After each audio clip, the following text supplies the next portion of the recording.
ধরুন আপনি কোথাও বাইরে কাজে গেছেন এবং কাজে গিয়ে আপনার কাজ সারতে অনেকটাই লেট হয়ে গেছে। এমতো অবস্থায় আপনাকে কোনো হোটেলে নাইট স্টে করতে হতে পারে। তো আপনি হোটেলে গিয়ে দেখলেন আইডেন্টিটি প্রুফ হিসাবে সেখানে আধার কার্ড চাইছে, কিন্তু আপনি আধার কার্ডটি নিয়ে যেতে ভুলে গেছেন। এখন আপনার হাতে মোবাইলটি থাকলে সঙ্গে সঙ্গে আধার অ্যাপ্লিকেশনটিকে ডাউনলোড করে আধার কার্ডটিকে ডাউনলোড করে নিতে পারবেন এবং হোটেলে সাবমিট করে দিতে পারবেন। আসুন সম্পূর্ণ পদ্ধতিটা শিখে নিন। প্রথমে আপনার ফোন থেকে প্লে স্টোরটিকে ওপেন করুন, এরপরে আধার অ্যাপ্লিকেশনটিকে ইনস্টল করে নিন। এরপরে আধার অ্যাপ্লিকেশনটিকে ওপেন করুন, এরপর কন্টিনিউ করুন।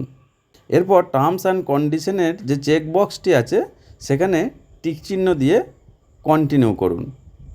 এরপর সিম 1 অথবা সিম 2 যেটির সঙ্গে আপনার আধার কার্ডটি লিঙ্ক আছে সেই সিমটাকে সিলেক্ট করে কন্টিনিউ টু সেন্ড এসএমএসে টাচ করুন। এরপর স্টার্ট ফেস অথেন্টিকেশনে টাচ করুন। তাহলেই ফ্রন্ট ক্যামেরাটি ওপেন হয়ে যাবে। এখানে আপনার ফেসটিকে অথেন্টিকেট করে নিন। এরপর কন্টিনিউ করুন। এরপর কন্টিনিউ টু সেট পিন এই বটনে চাপ দিন।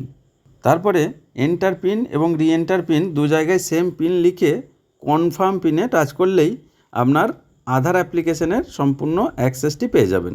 এরপর এখান থেকে আপনাকে ডাউনলোড আধারে টাচ করে নিতে হবে। এরপর আবার আপনাকে ডাউনলোড বটনে টাচ করতে হবে। এরপরে ওপেন পিডিএফ করুন।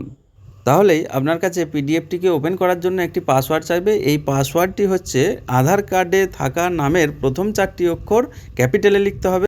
তারপর জন্ম সালটি লিখে ওপেন বটনে টাচ করলেই আপনার আধারটি ওপেন হয়ে যাবে এবং এই আধারটিকে আপনি হোটেলে সাবমিট করতে পারবেন।